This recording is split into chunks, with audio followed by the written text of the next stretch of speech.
disminuye significativamente la mortalidad cardiovascular incluso con pocos cigarrillos.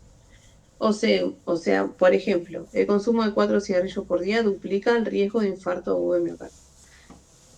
¿Por qué es importante saber esto? Si nosotros tenemos paciente en el cual no quiere dejar de fumar, podemos pensar también en reducir por lo menos la cantidad, ¿sí? No es de primera elección. Siempre la cesación tabáquica definitiva es la que se recomienda y la que es mejor para la salud, porque estamos hablando de una droga en la cual si sigue en el cuerpo es muy difícil mantener a veces la cantidad. Decimos, bueno, vamos a reducir la cantidad de cigarrillos y cuando empezamos a trabajar con el paciente puede reducir un tiempo, pero después vuelve a fumar de la misma manera que antes. ¿Por qué? Porque es una droga y no lo maneja el paciente, ¿sí? Hay una parte adictiva, como vimos ayer, que genera este deseo de tener la droga y de tener el mismo efecto y sensación en el cuerpo. Entonces, el descenso de cigarrillos tiene muy pocas especificaciones que la vamos a ir viendo. Cuando intervenimos en tabaco tenemos varios niveles de intervención y cada nivel de intervención tiene, cuando hablamos de las intervenciones en esto, no es como cuando tratamos una diabetes o hipertensión o alguna otra enfermedades en las cuales hay una mayor respuesta. ¿Por qué? Porque es una adicción. Cuando ustedes trabajan con adicciones, las adicciones en general tienen un bajo porcentaje de efectividad, pero ¿por qué? Porque está el nivel adictivo que maneja la persona. Entonces, la persona te puede decir, sí, sí, sí, yo voy a hacer esto y después la adicción sobrepasa ese poder y vuelven a consumir la droga. Entonces, eh, tiene bajo porcentaje. Pero, por ejemplo, nosotros tenemos la sensación espontánea que son aquellos pacientes que espontáneamente, por algo que le haya pasado, dejan solos. Esos son lo que se conoce como el que se falleció el padre, el que tiene un familiar enfermo, el que está asustado, el que no quiere morirse porque vio. Entonces, esos dejan por su cuenta o se enferman y dejan. Eso está, hay un 5 o 7% de la población fumadora que deja espontáneamente, es real. Y después tenemos las intervenciones que nosotros podemos realizar y podemos dar. Los materiales de autoayuda es como una ayuda que le damos nosotros al paciente en materiales que hay por todos lados. En la misma guía del ministerio hay materiales de autoayuda, hay teléfonos, hay folletos. Eso dice que ayuda en 1 o un 2% de la cesación, pero son complementarios, no es que se hace solo. El consejo breve es un 2 a 3%, y ahora vamos a ver bien qué es el consejo breve, les voy a explicar.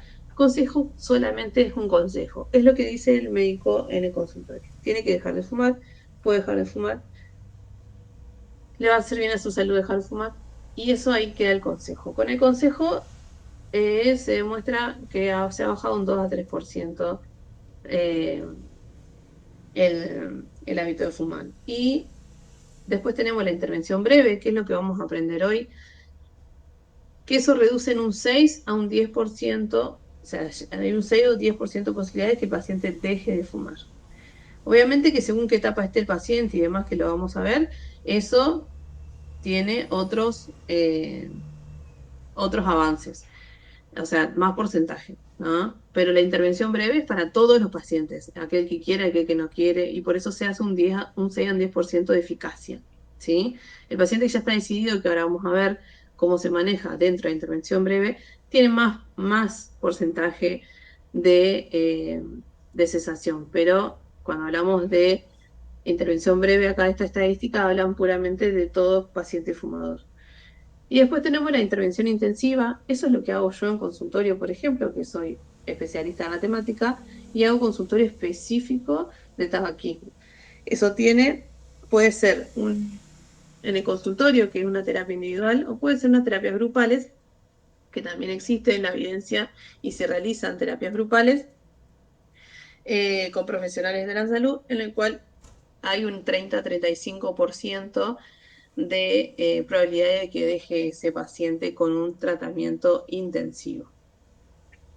Yo lo que quiero que ustedes se lleven de acá es la intervención breve. El día de mañana ustedes quieren hacer esto, quieren especializarse más, tienen posibilidades. Eh, yo voy a estar abierta siempre a aquel que quiera seguir con esta temática, pero lo que yo quiero que se lleven ustedes y voy a exigir y quiero que ustedes sepan es cómo hacer una intervención breve. Eso es lo que ustedes sí o sí tienen que saber, ¿sí? Después están también las intervenciones telefónicas. Hay un 0800, que ahora no recuerdo bien el número. No lo puse, me olvidé.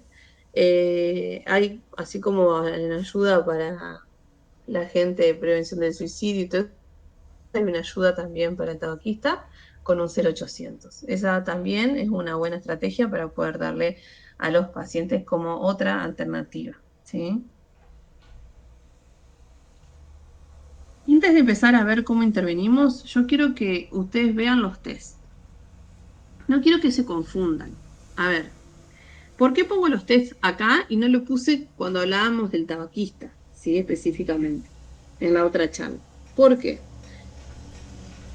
Porque aparte de que acá, como dice, vamos a valorar la motivación, vamos a valorar el grado de dependencia, vamos a valorar el estado psicopatológico, evaluamos si tiene coadicciones, pero sobre todo vamos a conocer el historial de consumo de tabaco. ¿Y para qué queremos saber todo esto?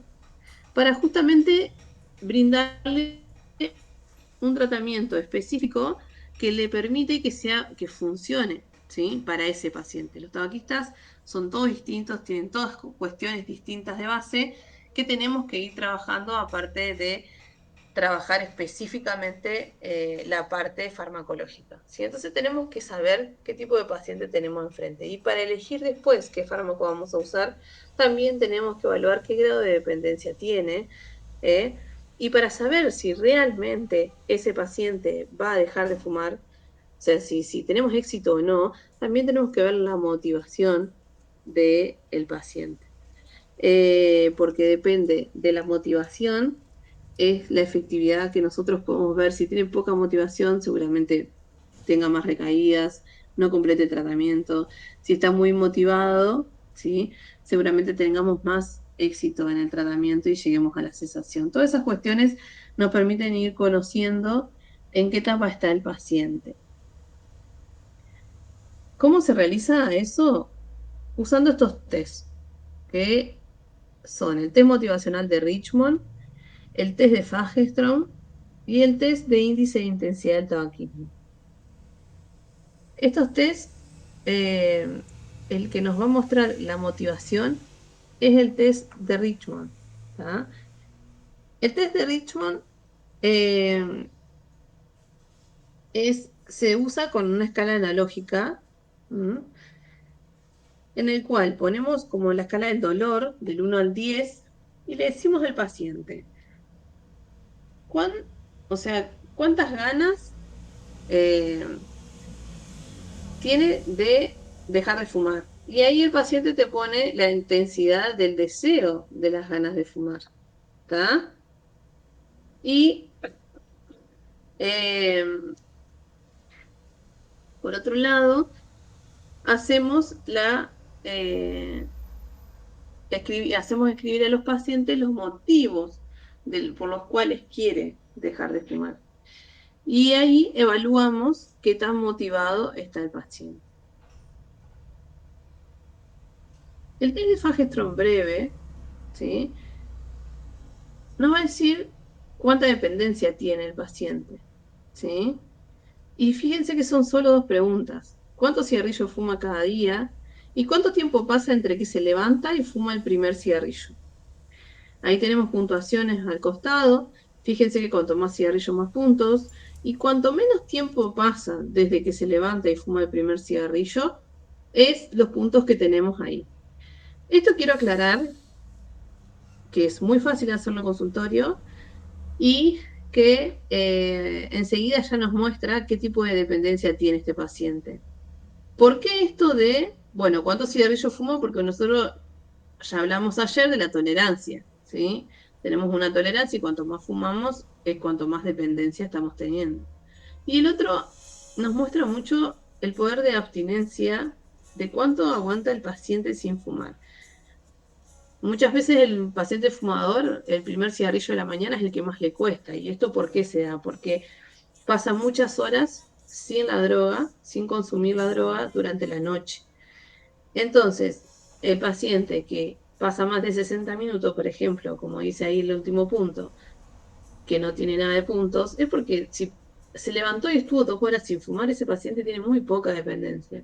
En cambio, si se levanta y lo primero que hace, no, pongo el agua para el mate y ya me estoy fumando un pucho. Antes que nada, ya fumo el pucho. Voy al baño y me fumo el pucho. Ese paciente seguro tenga mucha dependencia. Entonces evaluamos estas dos cosas y puntuamos. Dependencia alta de 5 a 6 puntos, moderada de 3 a 4 y dependencia baja de 0 a 2. ¿Sí? Entonces, con estas dos cosas, acuérdense, el test de Fagerström y cuando hablamos del test de Richmond y la escala analógica, vamos a ver la motivación y la dependencia. Ahora, hay otros test, hay un montón de otros test que ustedes pueden ver en la guía de tabaco que se utilizan, pero esto yo les doy lo más práctico y lo más cómodo para poder hacerlo ustedes en consultorio. Cuando hablamos de intervención breve, ¿se acuerdan que es lo que yo le dije, que es importantísimo que ustedes tengan en cuenta qué es la intervención breve en tabaquismo? Es una intervención corta duración, práctica, sencilla, que se puede practicar cualquier integrante del equipo de salud. Cualquiera, chicos. Esta intervención breve, más allá de que en la parte de fármacos una persona que no es profesional médico no lo puede realizar, sí, todos los otros pasos que van a ir adelante, al principio lo puede hacer cualquier integrante del equipo de salud. Enfermeros, secretarios, administrativos, o sea, cualquier integrante puede hacer esta intervención. Lo único que nos habilita a nosotros, a diferencia de lo demás, es que podemos hacer el tratamiento farmacológico. Pero fíjense de qué se trata.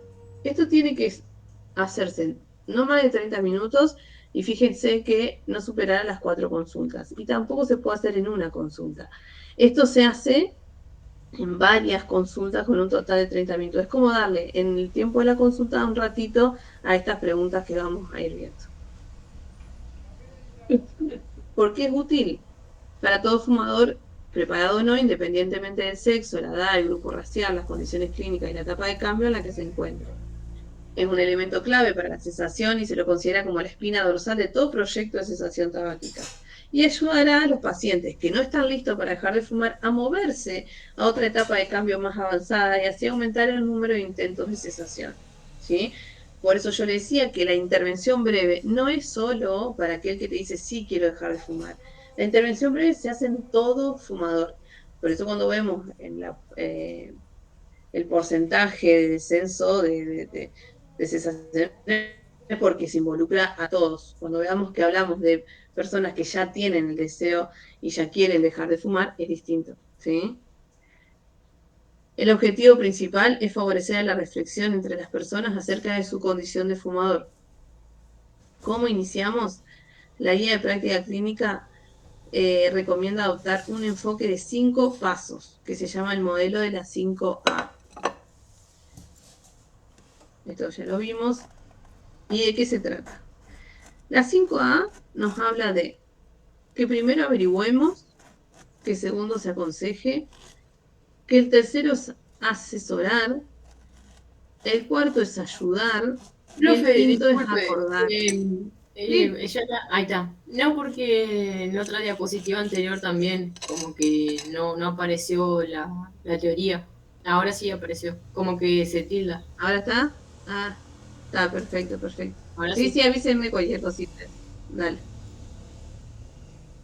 Bueno, entonces tenemos eh, estas partes y lo que yo le decía, ¿qué pueden hacer? Todo el personal de salud puede hacer las 3 primeras partes. Y después nosotros, en la parte médica, el cuarto y el quinto, estamos eh, avalados para hacerlo. Pero después, todo personal de salud puede hacer las primeras 3 partes, que es lo que siempre queremos, porque ya eso hace que el paciente, ahora van a ver lo que va a ir cambiando, que es lo que nosotros queremos, que empiece a cambiar el estado y si está negado a dejar de fumar, empiece a pensar y replantearse el cese tabáquico. Cuando hablamos de averiguar acerca del consumo de tabaco. O sea, todos los pacientes que ingresan en el sistema de salud deben ser interrogados sobre si fuman o no. y eso debe ser registrado en la historia clínica.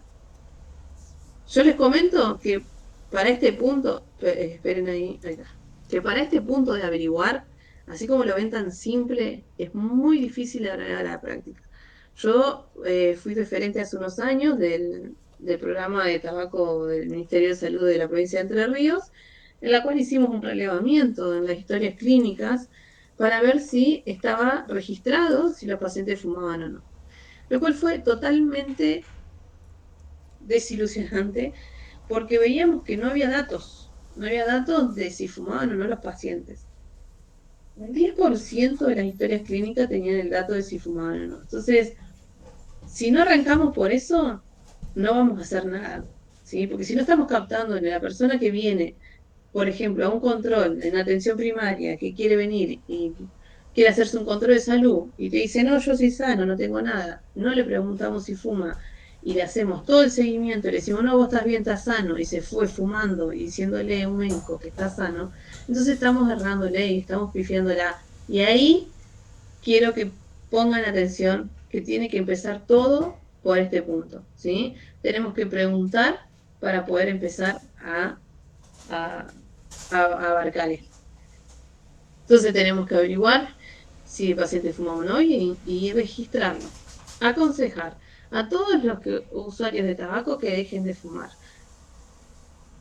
El consejo antitabáquico tiene que estar a toda la población.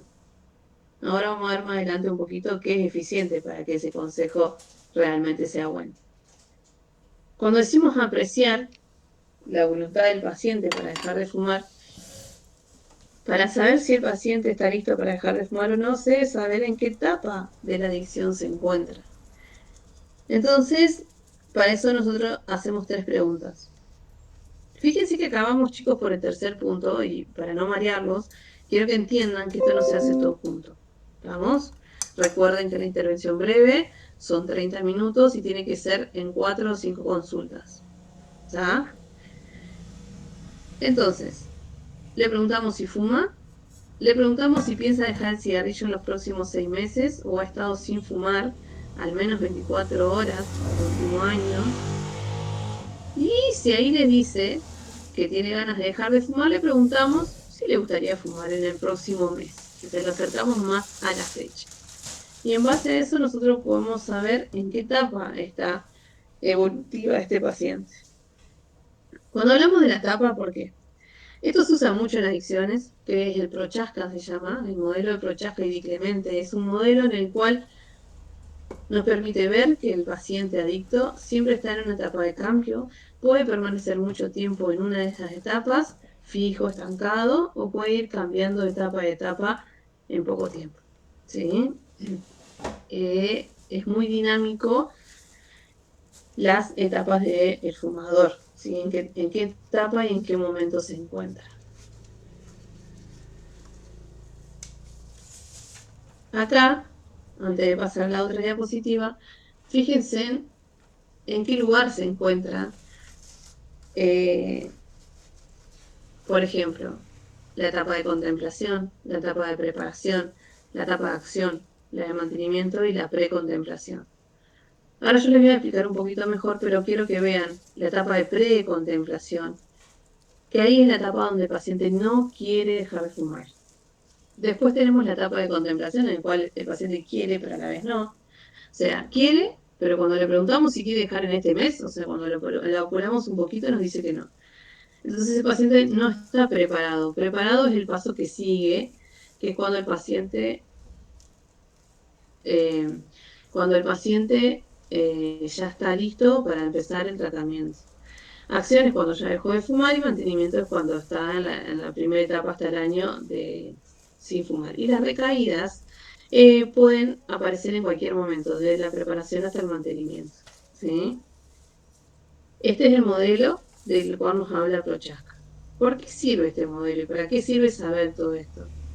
¿Por qué te considera el hecho de dejar fumar como un proceso por el cual el paciente va pasando hasta la finalización? O sea, acá todos los pasos que el fumador tiene en algún momento de la vida. Y el principal motor de este proceso es la motivación, chicos. Se trabaja mucho sobre la motivación en los pacientes. Esto es un poquito de lo que yo le contaba, la precontemplativa, que son aquellos que no piensan dejarlo fumar ni lo perciben como un problema, no se consideran adictos, son llamados familiares, o dicen, no, sí, yo fumo, pero no quiero dejarlo, yo soy feliz así. Yo me voy a morir con el cuchillo al lado. Bueno, ese es el paciente de la precontemplativa. Contemplativa es aquellos que reconocen que sí, que le hace daño, pero que están listos para dejarlo en 6 meses, pero no dentro del próximo mes. Preparados son aquellos en los cuales le gustaría dejar de fumar en el próximo mes. Acción cuando ya empezó a dejar de fumar. Hasta los 6 meses de cese tabáquico hablamos de que el paciente está en etapa de acción. Mantenimiento es posterior a la primera acción, de los 6 meses al año, sí, generalmente. Y terminación son aquellos fumadores que no tienen ni ganas ni tentación de fumar luego de un tiempo de haber dejado. No todos llegan a esta etapa. La terminación se habla de una etapa en la cual pasó más de un año, los pacientes realmente no tienen ni deseo, ni ganas, ni tentación, ni demás, pero siempre está en la recaída en cualquiera de estas. El paciente puede venir una vez y decirle, no, yo hace 5 años que no fumo, hace 5 años que no fumo, pero la verdad que ni gana, ni me pasa nada. Y viene la próxima cosa y dice, ay no, pité un cigarrillo porque estaba en una fiesta y me dio gana. Y es así. ¿Saben por qué? El cerebro adictivo, esos receptores nicotínicos que generó el cigarrillo, siempre van a estar. El paciente siempre va a ser fumador en su cerebro, nada más que queda inactivo estos receptores nicotínicos. Después de los 3 meses que no ingresa nicotina, el receptor nicotínico queda inactivo. Entonces, al quedar inactivo, no está viéndole fumar como parte de la abstinencia. Pero donde prueba una pitada, quizás sin gana, quizás sin deseo y quizás hasta le caiga mal, por más que le caiga mal, sus receptores nicotínicos cerebrales se volvieron a activar. Al volver a activarse, vuelve la dopamina y todo lo que hablábamos ayer a pedirle y a otra vez tener el deseo de fumar igual que cuando era fumador, ¿tá? Porque activa los mismos receptores. Solo con una pitada, chicos. Las primeras 3 estrategias, como le había dicho, se aplican a todo el personal de salud. Aquellos fumadores que están en etapa precontemplativa y contemplativa deben recibir una intervención motivacional antes de comenzar el tratamiento de cesación, debido a que aún no están preparados y las chances son pocas. O sea, ¿qué hacemos con estos pacientes cuando están en precontemplativa y contemplativa? Le vamos a dar, ¿sí?, una consejería siempre positiva, siempre un refuerzo positivo, y se va a ir el paciente a la casa. Y cuando vuelva, volvemos. Hoy le decimos, bueno, y cuando estés preparado y tengas ganas, vení, te vamos a hacer un tratamiento, ¿sí? Pero no insistirle de hacerlo en ese momento porque no vamos a tener ningún tipo de chance. Con estos fumadores es importante también arreglar un seguimiento luego de la intervención motivacional. O sea, le decimos esto y después se me dice, ¿sabes qué? Venite de control dentro de 6 meses a ver cómo andás, cuando te dan de dejar, dejamos, si no venite por otra cosa, y seguimos insistiendo en lo mismo. Aquellos que están preparados recién ahí van a continuar con los 2 puntos restantes. Esto es lo que nos muestra la guía sobre la intervención breve. Fíjense que hablábamos del estatus tabáquico, el consejo antitabáquico, la evaluación de la etapa de cambio, fumadores que no están preparados para dejar de fumar, a fumadores que están preparados, ¿sí? Hasta ahí llegamos y hasta ahí vimos, ¿está preparado o no está preparado ese paciente para darle un tratamiento? Si no está preparado, vamos a hacer una intervención motivacional adecuada y lo vamos a seguir, ¿sí? Siempre acuérdense que esa motivación tiene que ser con un refuerzo positivo. Por ejemplo, si el paciente viene y nos dice, vengo con dolor de rodilla, vengo con mucho dolor de espalda, bueno, si dejarías de fumar, seguramente mejoraría ese dolor, ¿sí? Recuerden que el cigarrillo afecta a todas las partes del cuerpo y los dolores y las articulaciones y todo está muy influenciado en eso. Entonces, entrarle por el lado, o por ejemplo, el paciente dice que hace deporte, bueno, correría mucho mejor, tendría más capacidad de oxígeno. Siempre tratar de darle consejos positivos y no decirle te vas a morir por el cigarrillo. La gente ya sabe que se va a morir por el cigarrillo y que se va a enfermar. Lo que nosotros tenemos que darle es motivación adecuada, que viene a ser esta, ¿sí? Una motivación siempre positiva. Cuando tenemos, bueno, esta es una de las guías que se pueden ver. Esta es otra, un algoritmo que van a ver en las guías también, que te habla, preguntamos si fuma o no, si fuma lo notamos en la historia clínica, damos el consejo breve, ahí vemos si está dispuesto o no. Y si está dispuesto, ¿sí? Ahí nos dicen un par de cosas, ¿sí? Como identificar situaciones gatillo, que son planillas de registro de consumo.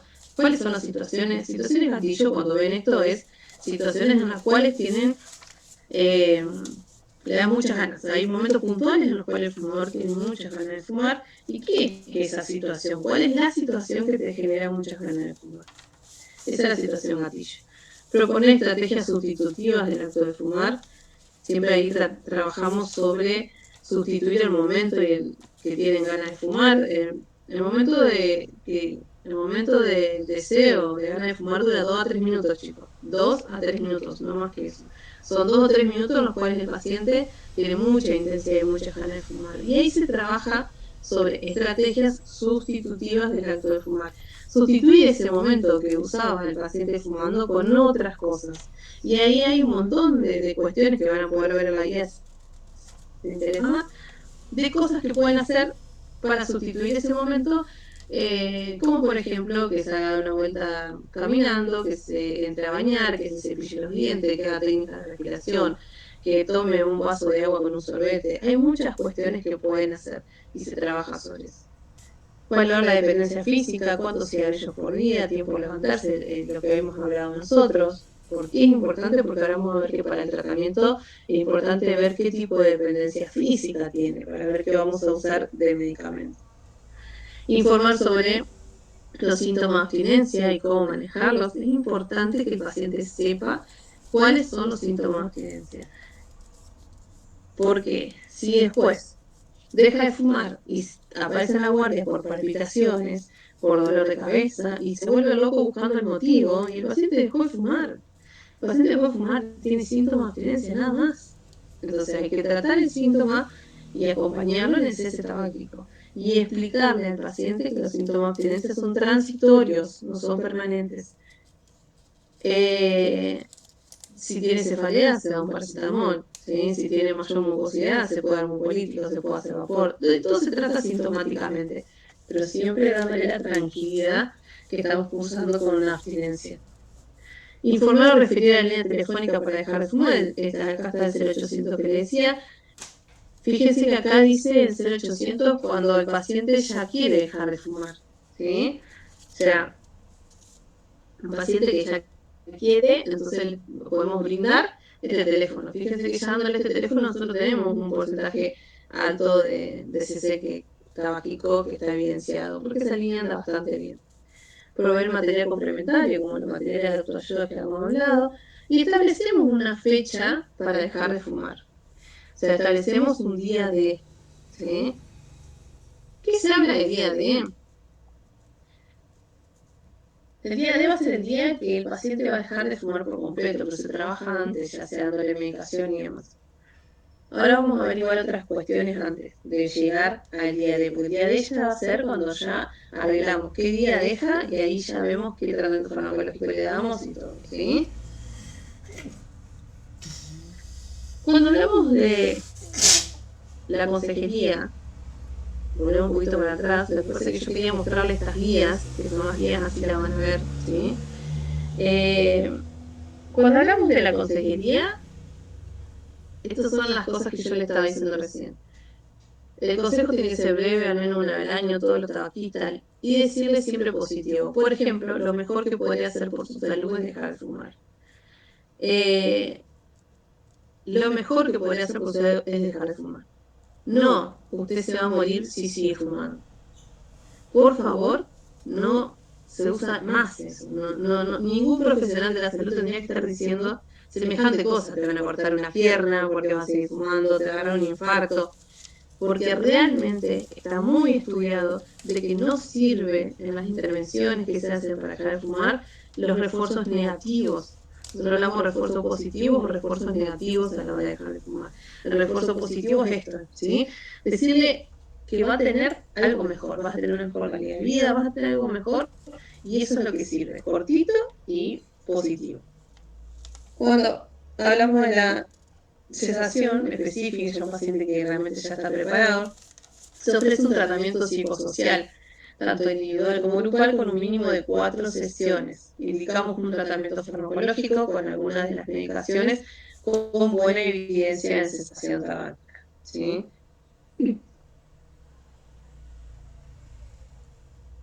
Con respecto al consejo, como dijimos, es firme y claro, breve, personalizado y repetido. Esas son las 4 palabras de lo cual es un buen consejo, ¿sí? Un consejo adecuado. Volvemos otra vez a recordar la 5A, cuando, fíjense que cuando hablamos del consejo, estábamos en el segundo paso, ¿sí? Estos son algunos de los ejemplos de los consejos. Por ejemplo, continuar fumando empeorará su asma. Ese no me gusta mucho igual.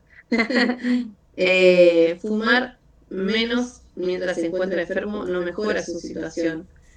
Su hijo puede tener dificultades al nacer y presentar alguna complicación. Si deja de fumar, su hijo tendrá menos problemas respiratorios, ¿sí?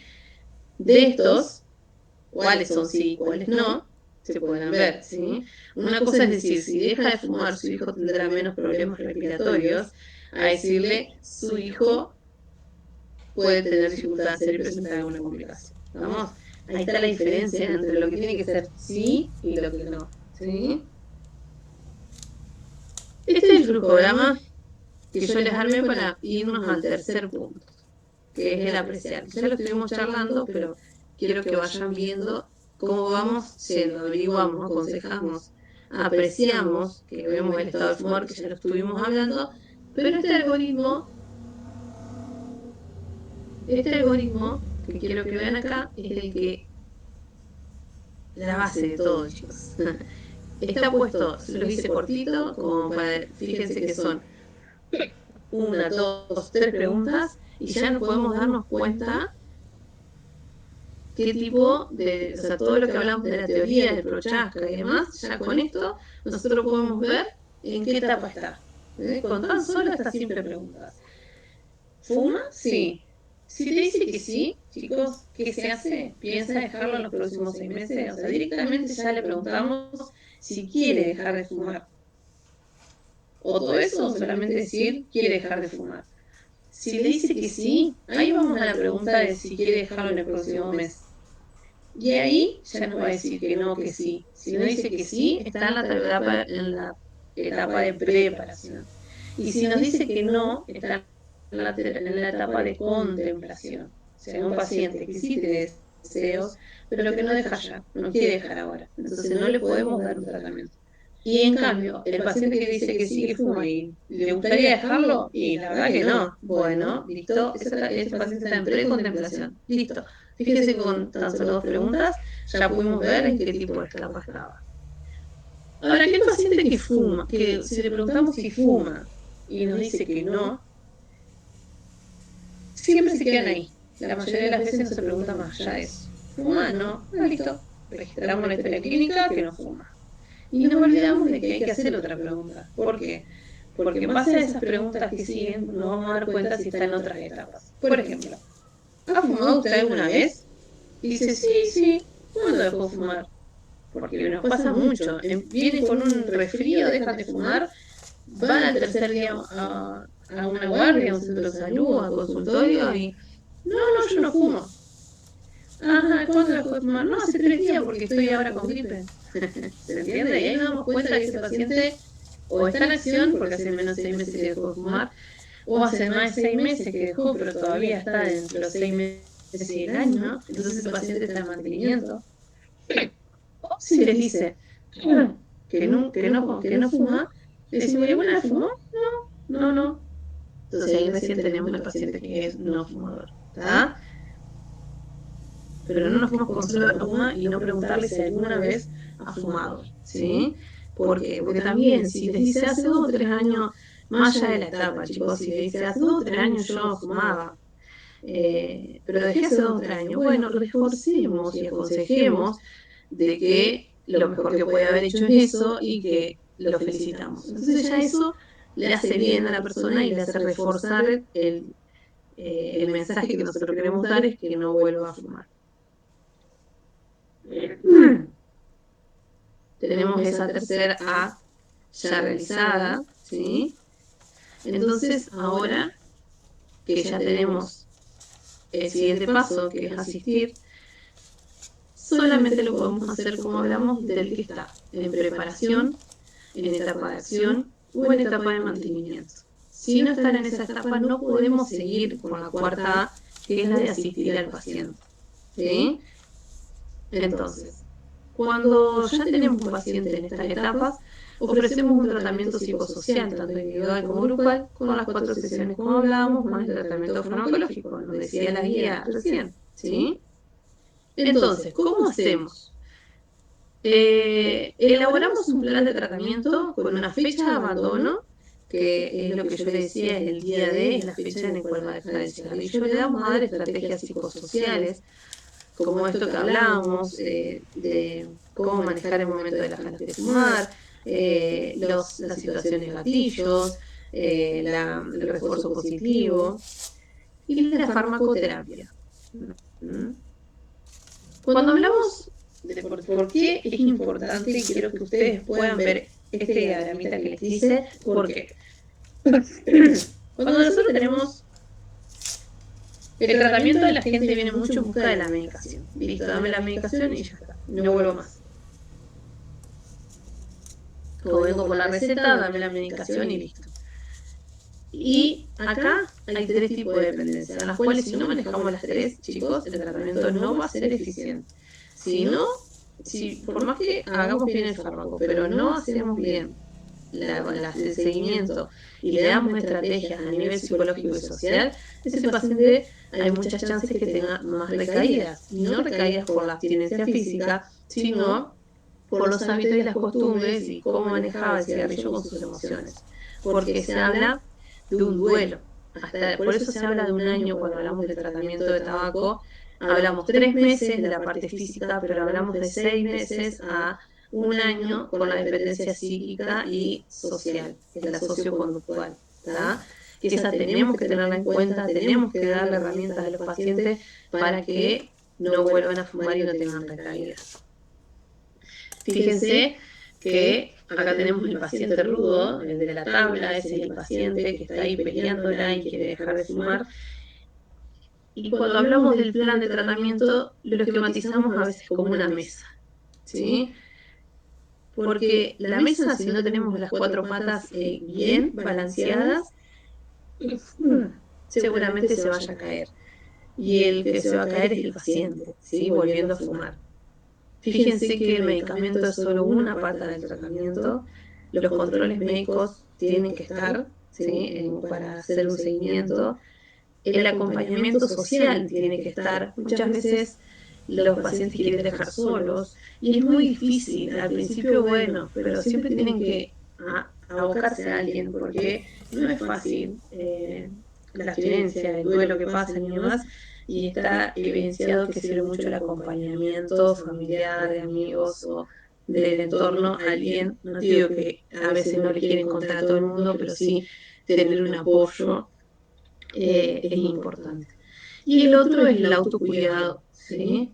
El de uno mismo. El compromiso, yo le digo a la voluntad a dejar de fumar, porque si no hay voluntad y no hay compromiso del paciente, no se puede realizar esto, ¿sí? ¿Cuándo usamos la farmacoterapia? Nosotros vamos a usar la farmacoterapia y les puse esta imagen porque el tratamiento es como un traje a medida.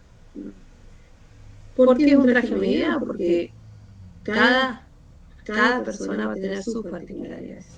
Pero, ¿qué tenemos? Que todo paciente, lo que nosotros tenemos que saber, tiene la posibilidad de recibir alguna clase de farmacoterapia, o sea, tiene la posibilidad de recibir, porque no es que sí o sí se dan todos los pacientes fármacos, pero hay excepciones en las cuales no vamos a usar fármacos o está en la evidencia de que no se puede usar. Por ejemplo, cuando hay una contraindicación médica al uso de los fármacos, en embarazadas y lactancia, en adolescentes y en fumadores de menos de 10 cigarrillos al día.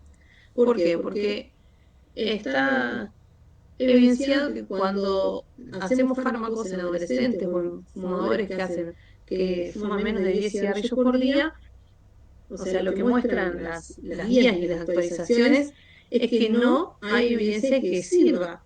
No es que no se puede dar en esos dos. ¿Ah? Cuando tenemos contraindicación médica y cuando está embarazada, eso sí que no lo podemos usar. Pero en adolescentes y en fumadores de menos de 10 cigarrillos es porque la evidencia no es fuerte, porque realmente usar o no usar fármacos no va a cambiar, ¿sí? La posibilidad de chance de abandono, ¿sí? De cese tabáquico. Pero no es que no se puede, sino que no está recomendado usarlo en esos pacientes. ¿Por qué usamos fármacos? Porque duplica o hasta triplica el porcentaje de éxito de cualquier intervención para dejar de fumar. La mayoría de los pacientes no tratados que recaen en las primeras semanas lo hacen frecuentemente por sufrir abstinencia, ¿sí? Abstinencia física. Existe contundente evidencia de su eficacia y la costo-efectividad. Disminuye el riesgo de recaída si se fuma durante la farmacoterapia. Reduce los efectos residuales como el aumento de peso y mejora la calidad de vida en la abstinencia. ¿Qué opciones hay? Y esto, chicos, es lo que hay actual, ¿sí? Se sacó uno de los muy conocidos fármacos, que era el Champic, que antes se usaba mucho, se sacó porque no hay seguridad, tenía un cancerígeno dentro de sus composiciones y ahora se está haciendo, esto se ve como un dato actual de este año, que hay un laboratorio que está estudiando y está viendo la posibilidad de este Champic, que era la varenicline, se vuelva a comercializar, pero sacando de esos productos cancerígenos que tenía. Y fíjense que acá, dentro de las opciones farmacológicas que hay y que están en la evidencia, no hay ni duda de que el cigarrillo electrónico se use como tratamiento. Entonces, tengan en claro eso, no hay seguridad, no hay evidencia, ¿sí? Entonces, ¿qué vamos a usar? Como primera línea están los sustitutos de nicotinas y el fármaco bupropión, que es un tipo antidepresivo, ¿sí? Los sustitutos de nicotina lo van a encontrar en muchas composiciones, en parches, en chicles, en inhaladores nasales, en tabletas, como spray nasal, comprimidos de disolución oral, que son los que se conocen como caramelos. Y hay una segunda línea que acá en Argentina no se comercializa, que también se está queriendo ingresar en Argentina, en España se utiliza y se utiliza muy bien, que es la citicina. La citicina que allá en España se conoce con el nombre comercial de Todacitan, de 1,5 miligramos. Ese es el medicamento que se está usando en otros países, que se está queriendo ingresar en Argentina, pero todavía no lo tenemos dentro de los productos disponibles. Esto de lo que ya hemos estado hablando, ¿sí? Que se ha estudiado y la Academia Nacional de Ciencias ha demostrado las consecuencias que tiene de salud pública los cigarrillos electrónicos. Entonces, de esto no puse más porque ya estuvimos charlando. Cuando hablamos de los sustitutos de nicotina, estas son, le puse algunas imágenes para que ustedes vean cómo viene. Estos que son cuadraditos son como los chicles, los redonditos son los caramelos, este es el spray nasal y el otro es el parche que está a la derecha. ¿Cómo es el mecanismo de acción? Estos proveen la nicotina al cerebro, pero a través de una absorción diadérmica nasal o mucosa yugal. Entonces no es por vía inhalatoria y no genera la dependencia y la adicción que genera el cigarrillo convencional. Por eso se puede usar y hay seguridad y no tiene efectos colaterales para seguir con la dependencia, ¿sí? Por eso es el único que no genera la dependencia. Hay unos, recientemente, esto se los comento, pues yo que estoy en esto, hace unos días me llegó un artículo planteándome con un Cochrane que sacó el 2024, en el cual estudiaron, porque muchos laboratorios y gente que estaba influenciada con las tabacaleras, eh, hicieron estudios de comparar el cigarrillo electrónico como efectivo para dejar de fumar en comparación con la terapia de reemplazo nicotínico, que es lo que estoy hablando acá. La terapia de reemplazo nicotínico no se compara con el cigarrillo electrónico. Ese estudio, por ejemplo, decía que era mejor y demás, pero claro, el estudio solamente se fijó en 6 meses los que dejaban con cigarrillo electrónico y los que dejaban con estos parches. Claro, obviamente, este parche no te genera la adicción y el cigarrillo electrónico es como seguir fumando. Entonces, hay muchos estudios que realmente no están sirviendo. ¿Y a qué voy con esto? Es que esto sí es efectivo, esto no genera dependencia, ¿sí? Por la vía de administración distinta que tiene. Y la farmacocinética va a variar según la forma farmacéutica que nosotros demos, si es chicle, caramelo o parche. ¿Tá? Por ahí, el único que por ahí genera una parte de dependencia conductual que no se usa mucho es el spray nasal, porque siguen inhalando, pero por la nariz, la nicotina, pero no es que va a generar una dependencia por la parte cerebral, sino que por la dependencia a nivel conductual, ¿sí? Bueno, cuando hablamos de las dosis que vamos a hacer o cómo lo vamos a usar a esta terapia de reemplazo nicotínico, tenemos que ver cuántos cigarrillos fuma el paciente, ¿sí? Y ahí calculamos el porcentaje de miligramos que tiene cada una de las presentaciones. Por ejemplo, si fuma 10 cigarrillos, tenemos pensado que al día consume 15 miligramos de nicotina por día. Entonces ahí le hacemos un equivalente con lo que tenemos de chicle y de parche, que es lo que más se utiliza. Fíjense que si utilizamos el parche, tenemos de 10, de 20, de 30 centímetros cúbicos y cada uno tiene su composición de miligramos de nicotina. Entonces, usamos el parche de 10 y uno de 20. Se pueden usar los dos parches a la vez, ¿sí? O a veces con uno de 20 está bien. Lo que no tenemos que usar cuando fuman 10 cigarrillos es un parche solo. Si pues nos quedamos cortos. Después, si fuma 20 cigarrillos, tenemos 30 miligramos de nicotina. Y cuando hablamos de los parches, usamos uno de 30, uno solo. Y si fuma 30 cigarrillos, ya tenemos que usar 30 o más, uno o dos parches por día, pero ya de 30. Y fíjense los chicles vienen de 2 miligramos y de 4 miligramos. Los chicles sí sirven, pero realmente tenemos que usar muchos chicles al día para poder equiparar algo que es muy cómodo y práctico como el parche. El parche se coloca en el cuerpo y dura 24 horas su acción. No se sale con el agua, se pueden hasta bañar con eso y todo. Y es muy práctico. Perdonen que tengo mis perritos acá. Es muy práctico para que tenga buena recepción de los pacientes, porque esto se usa por 3 meses. Y si nosotros le damos chicles todos los días de 6 a 8, seguramente en un momento lo van a dejar de usar.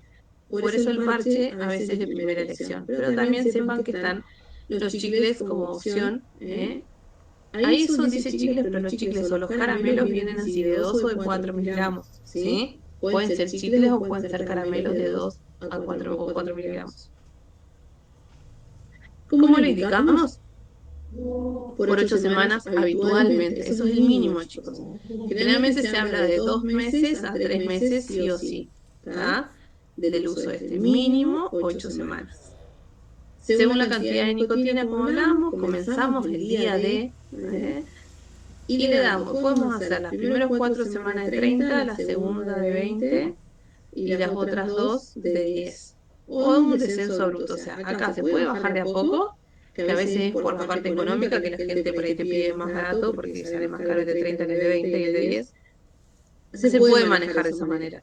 Y si no, se puede usar durante todo el tratamiento la dosis que necesita, por ejemplo, si necesita 30, 30, si necesita 60, o sea, si necesita un parche 30 o dos parches 30. pero también se puede descender abruptamente. ¿Ah? Son de venta libre, no necesitan receta. Las terapias de reemplazo nicotínico son de venta libre, ¿sí?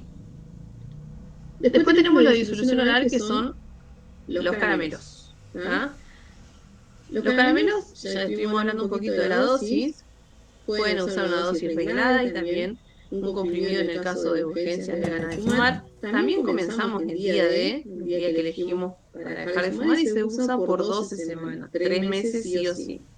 Puede haber náusea, vómitos, mareo, debilidad cefalea, dispepsia. ¿Por qué puede haber esto? Por el mal uso del caramelo. Si ustedes le explican bien cómo es, no hay estos efectos, le puedo asegurar. Porque el caramelo es un caramelo que no se utiliza de la misma vía que se utiliza el chicle, que se utiliza un caramelo común, perdón. Porque se pone en el carrillo, en la boca, en el carrillo, y se absorbe por mucosa. Acuérdense que la absorción es por mucosa, no por vía digestiva. ¿Ah? Porque si la tragan, le va a generar no solo dispepsia, sino que le va a generar acidez, le va a generar malestar. Entonces, tiene que hacerlo en el carrillo y se tiene que absorber por mucosa. Los chicles, en cambio, bueno, tienen la misma absorción, tienen por ahí efecto adverso de manchar la prótesis dentaria o dolor en músculos maceteros, pero en muy poca proporción. ¿Y qué diferencia hay con los otros? Que el chicle se tiene que romper, tienen que romperlo, o sea, masticarlo 1 o 2 veces hasta que el paciente siente un gusto amargo. Cuando siente ese gusto amargo, ahí está liberando la nicotina y ahí se pone en el carrillo, otra vez en el carrillo, y se absorbe por mucosa. Esas son cosas, chicos, que tienen que saber, porque si no, el paciente termina dejando el tratamiento porque le hace mal, ¿sí? Porque no se traga. Y no tiene que tragarlo mucho, no tiene que masticarlo mucho a esto tampoco. Esto se mastica solo para sacar la nicotina y ahí se pone en el carrillo. También se empieza el día D. Todos empiezan el día D cuando hablamos de la terapia de reemplazo de nicotina. ¿Sí? Bueno, este es el que menos usamos, ¿sí? Por ahí lo podemos tener como de urgencia, decir, bueno, alguna situación gatillo que nosotros pudimos ver al principio que realmente le es difícil, bueno, ahí podemos usar este, ¿sí?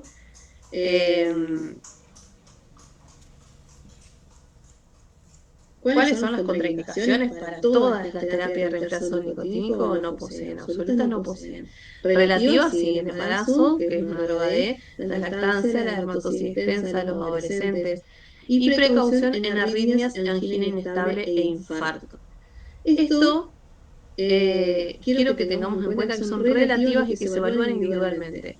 Hay un estudio que se hizo hace muy poco en la unidad coronaria del Hospital Italiano, en lo cual ellos tienen un protocolo muy bueno, en el cual el paciente que tuvo un infarto sale del infarto y a las 24 horas se le pone un parche. Sí o sí, no sale de la internación si no tiene un parche puesto, si fuma, ¿sí? Quiera o no quiera el paciente. Y ha ayudado muchísimo a la gente a ayudar a dejar de fumar. ¿Por qué? Porque le baja la abstinencia. Ya se ha evaluado que la abstinencia al tabaco ha generado muchos problemas cardiovasculares en pacientes que recientemente tuvieron arritmias o recientemente tuvieron alguna angina inestable o infarto. Entonces evaluaron eso, ¿sí? Y es mejor manejar la abstinencia con un parche a que el efecto que le pueda hacer, porque al ser... ¿Por qué es esto, chicos? Porque la nicotina estimula el sistema nervioso, estimula el sistema nervioso simpático, entonces por eso se estudia mucho con esto de las arritmias y los problemas cardiovasculares, más que nada por el aumento de la frecuencia cardíaca. Pero recuerden que la abstinencia es mucho peor, por eso se evalúa y se ha descubierto que sirve y ya lo tienen todo protocolizado allá. Los parches no presentan efectos adversos graves, siempre son menos nocivos que fumar y pueden utilizarlos casi todos los pacientes. Este es el otro medicamento, se llama bupropion, lo van a conocer como Doranal, que es el más conocido de todos. Después hay otro que es el Wellbutrin, que ese no se comercializa tanto acá en Argentina. pero sí está, ¿sí? Pueden ser las dos marcas que se utilizan. La más conocida y la que más se utiliza acá es el Loranal. ¿Cómo viene? De 150 miligramos o 300 miligramos. ¿Qué es y cómo funciona? Es un antidepresivo.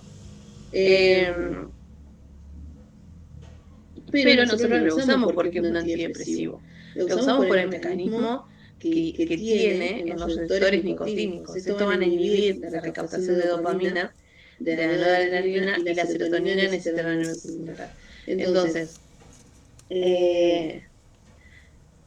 inhibe eso y entonces ayuda a que baje justamente la abstinencia. Aumenta la concentración de dopamina, provoca efectos placenteros similares a cuando se fuma. ¿Sí? Que eso es importante. Inhibe también la activación de las neuronas noradrenérgicas del locus ceruleus, atenuando los síntomas de abstinencia. ¿Sí? Entonces,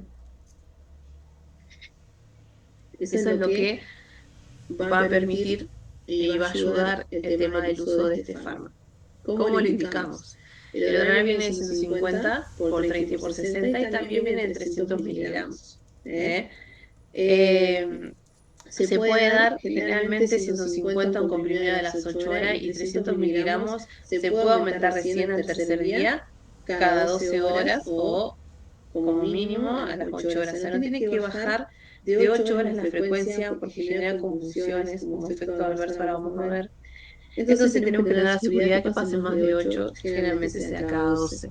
A ver, esto es lo que se recomienda. Se puede usar 150 a 300. Yo utilizo 150 y les puedo asegurar que ando muy bien. Y 300 se usa solo en casos donde haya mucha abstinencia y haya síntomas a mejorar de esa abstinencia y le aumentamos la dosis. Pero a veces con 150 es un medicamento que son medicamentos que no son baratos y algunos ahora se la cubren y otros no. Entonces por ahí yo los manejo con un comprimido por día y anda muy bien igual. A diferencia de la terapia de reemplazo nicotínico, nosotros esto lo empezamos 7 a 14 días antes del día D. ¿Sí? El día D que ponemos, bueno, sí o sí hay que empezar la medicación una semana a 2 semanas antes del día D, porque hacer un psicofármaco, un antidepresivo, ustedes ya lo habrán visto, esto necesita, ¿sí? Que haga su efecto máximo para que realmente cuando deje de fumar tenga la acción que necesitamos. La duración de tratamiento son 9 semanas. 9 semanas, como hablábamos, el otro mínimo, hasta los 3 meses. ¿Tá? No manejar vehículos o maquinaria hasta verificar el efecto de la droga. Es como todo psicofármaco, tenemos que ver, ¿sí? Cómo se lo toma el paciente, la tolerancia que tiene, pero como les digo, 150 miligramos anda muy bien para poder dárselo. Acá es lo que yo le mostraba, que aparte yo en la práctica lo utilizo así. Hay estudios en los cuales nos muestran que la chance de éxito del cese tabáquico usando el bupropión de 150 o usando el bupropión de 300 no hubo una gran diferencia. Al año han dejado 22,9% con 150 y con 300 un 23,1%. ¿Sí? Entonces, hay una casi igualdad en lo que es el éxito al tratamiento. Y estos son los 3 casos en los cuales sí se recomiendan los 300, que cuando hay una dependencia, nosotros al principio le hicimos los test y vimos que tenía una dependencia intensa y vamos a pensar en darle 300, ¿tá? Cuando hay una intención de retrasar el aumento de peso, pacientes preocupados porque van a aumentar de peso, el Odronal es el que más actúa en la síntoma de abstinencia del aumento del apetito, chicos. El aumento del apetito es un síntoma de abstinencia, realmente se puede aumentar de peso si no se hace tratamiento y este medicamento es el que se usa para ese síntoma específico. Y cuando hay una depresión activa, ¿sí? Tenemos una depresión activa, le podemos dar 300 miligramos por día. ¿Cuáles son los efectos adversos? Convulsiones, en 1 cada 1500 pacientes, cefalea, insomnio, boca seca, erupción, prurito e hipersensibilidad.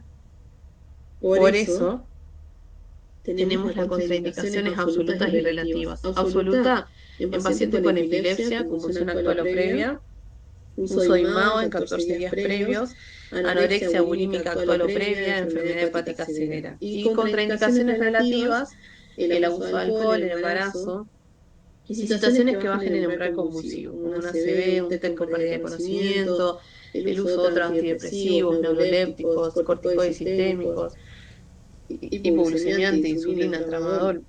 A ver, ¿qué hace? ¿Qué genera?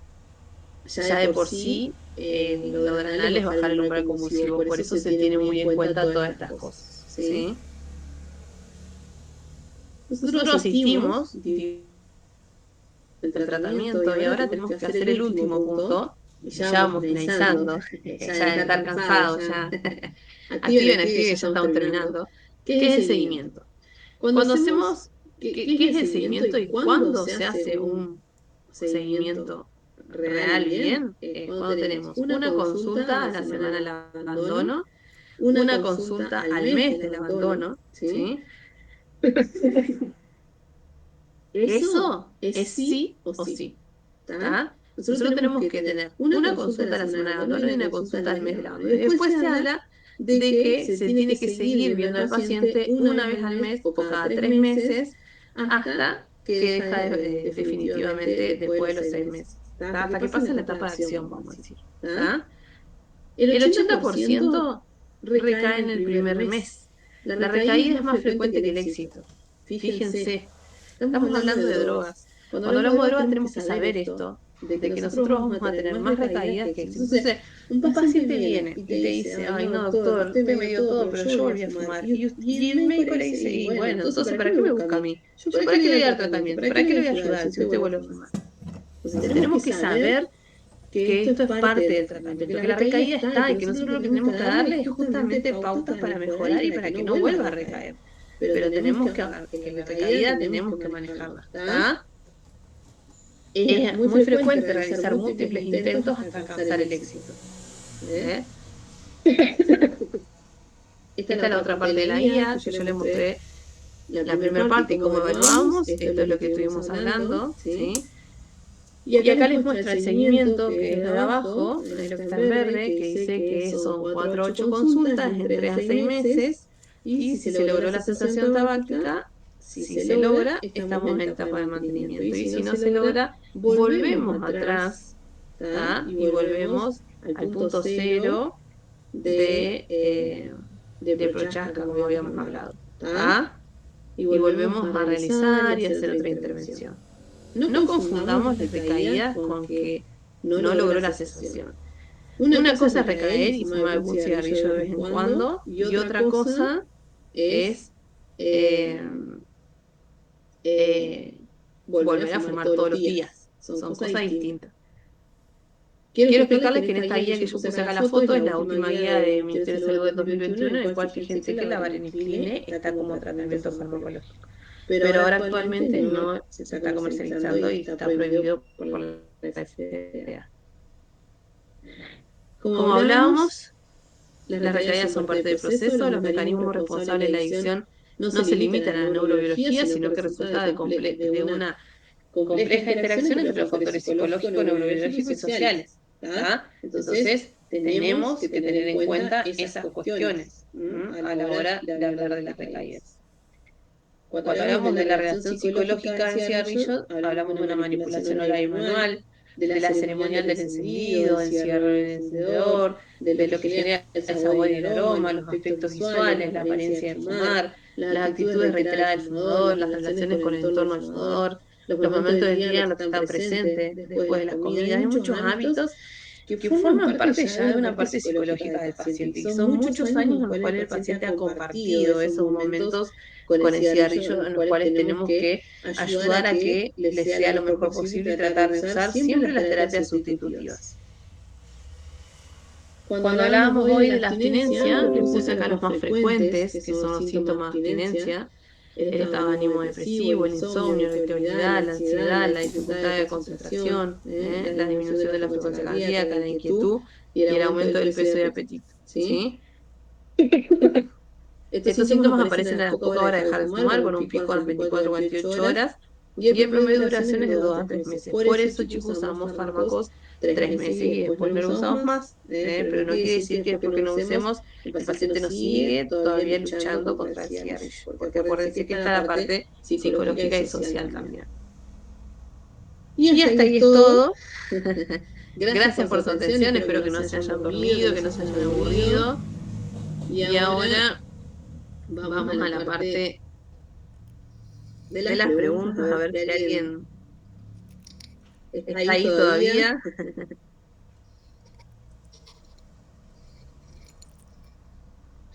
Bueno, chicos.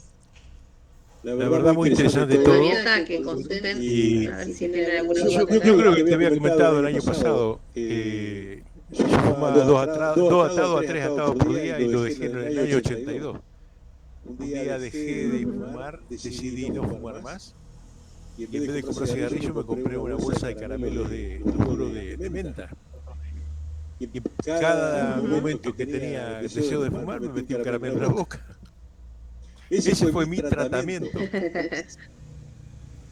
Sí. Pero estaba decidido a dejarlo. Es que es real, lo que sí sirve es... Estaba decidido a dejarlo. Claro, eso es importantísimo, la decisión, la voluntad, y realmente existe esos pacientes que dejan espontáneamente, como vos, Raúl, es real. Y hasta también se ha descubierto que eso hay gente que deja espontáneamente, y cuanto más consejos tienen o más imágenes o cosas han visto de, ¿qué te hace bien a la salud dejar de fumar? En un momento clave, dejan espontáneamente también. Por eso sirve todo para eso. Y lo que sí hay mucha evidencia y se ve mucho de que se sirve más que dejen así, como dejaste, Raúl, que aunque sean 3 paquetes se deja de un día a otro, y no con los descensos graduales. Los descensos graduales ni siquiera se sugieren, solo lo usamos en situaciones especiales. Profe, ¿le puedo hacer una pregunta? Disculpe, pero vio que el bupropión figuraba que se daba a las 8 horas y otro a las 16 horas. Perdón la pregunta, pero ¿es a las 8 de la mañana o cada 8 horas? 8 de la mañana. O sea, toma uno a las 8 de la mañana y el otro comprimido a las 4 de la tarde. A las 4 de la tarde, exacto. Porque recién busqué en Google y me decía que se tenía que tomar, ¿cómo era? Por la noche, no me acuerdo, algo así lo había visto, como que se tomaba antes de acostarse a dormir, algo así. Pero claro, lo que pasa es que, claro, ¿por qué? A ver, por eso yo les aclaré ahí de que no se usa como antidepresivo para el tabaco. O sea, es un antidepresivo, pero no lo usamos con el efecto antidepresivo. Lo que nosotros buscamos es que nos baje la abstinencia. Por eso no se da a la noche. Porque lo que queremos es que el paciente de día esté bien. Entonces, tenemos que tratar la abstinencia. Tenemos que tratar los síntomas. Entonces, no nos sirve darlo de noche. Eso es porque si uno lo indica para la depresión, específicamente, sí se recomienda de noche. ¿Está? Genial. Bueno, profe, gracias. No, de nada. Generalmente se usa mucho solamente a las 8 de la mañana, uno solo y nada más. Pero está la segunda opción que la pueden dar después a las 4 de la tarde. Pero es más que nada por eso, por los síntomas de abstinencia, que es lo que para lo cual lo damos.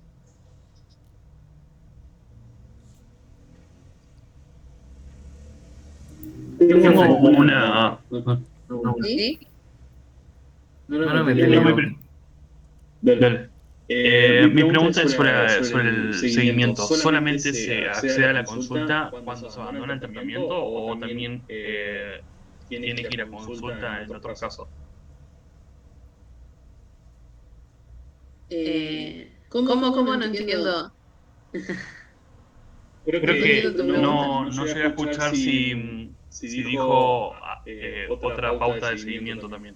que una era la consulta a la semana del abandono y otra la consulta también al mes de abandono. No sé si hay que acceder otra vez a la consulta en otro caso particular.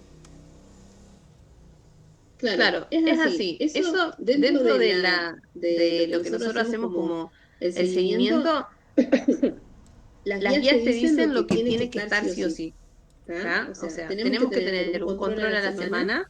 Algunos libros de tabaco hablan de los 72 horas también, de 72 horas o una semana. O sea, dentro de la primera semana tiene que haber un control, que es para manejar los síntomas de abstinencia. Y dentro del mes tenemos que tener el segundo control. ¿Sí? ¿Por qué? Porque el mes más sintomático es el primer mes. Más allá de que hasta los 3 meses puede tener abstinencia, lo más difícil para el paciente en el cual más necesita el apoyo es el primer mes. Por eso, 2 consultas sí o sí tiene que haber. Ahora, si el paciente viene a la semana y está muy sintomático, no puede manejar la situación, tuvo recaídas y necesita más, lo volvemos a citar a la otra semana. ¿Se entiende? No esperamos a tener las dos. Podemos tener 3, 4 consultas en el mes con ese paciente. Pero lo que dice la guía es lo que sí o sí tiene que estar. ¿Sí? O sea, son las consultas mínimas. Recuerden que cada síntoma de abstinencia se pueden tratar como síntomas aleatorios. Como yo les decía, si duele la cabeza le damos paracetamol, si le cuesta ir al baño o tiene constipación, le vamos a dar una dieta, hasta le podemos dar la culón, ¿se entiende? Por eso es los seguimientos y el control. Más allá de ver las situaciones gatillo y ver si necesita algo de la parte psicológica y social, de acompañamiento, es también para tratar estos síntomas de abstinencia.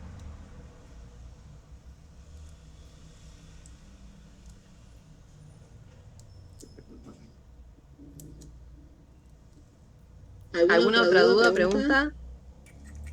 Profe, ¿cómo le va? Yo tenía una consultita. Sí. Me ha pasado con varios amigos de que previo a querer dejar de fumar, mejor dicho, ya queriendo dejar de fumar, dicen que están haciendo como una carga tabáquica o una buena base, en donde fuman mucho más de lo habitual. ¿Eso tiene algún fundamento fisiológico? ¿Sirve de algo?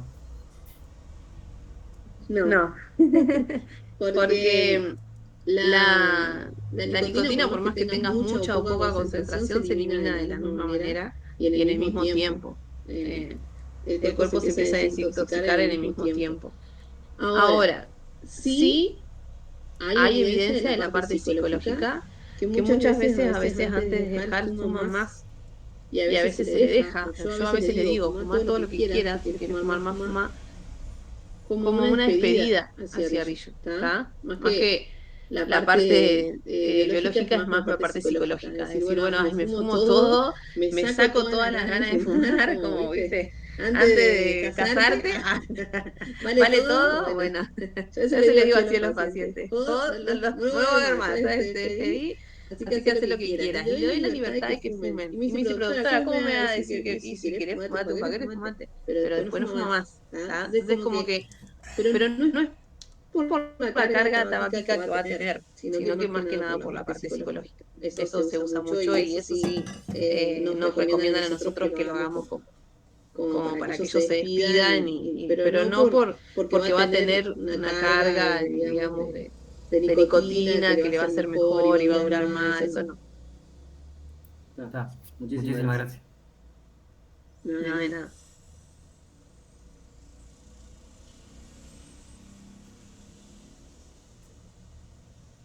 Y otra cosa que les aclaro. Cuando viene el paciente ya que quiere dejar, que a mí me pasa mucho que ya vienen pacientes que ya quieren dejar ya, vienen con mucha ansiedad. Y tienen que saber entender y darle la tranquilidad de que si fumaron 30 años, si nosotros le hacemos esperar 10 días más porque tienen que tomar el propio, porque tenemos que esperar el efecto, porque tenemos que programar el día D, porque tenemos que evaluar la dependencia y las demás cosas, entonces necesitamos otra consulta, que no se desesperen, ¿sí? Porque una semana más, 2 semanas más fumando, a 30 años vienen fumando, no hace la diferencia, pero sí hace la diferencia hacer un buen tratamiento y darle tiempo a esto para que realmente sea efectivo el tratamiento que le vamos a dar, ¿sí?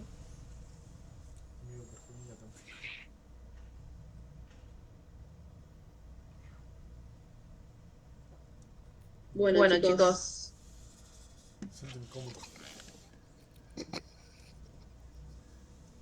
¿algo más? Por las dudas, ¿quieren preguntar?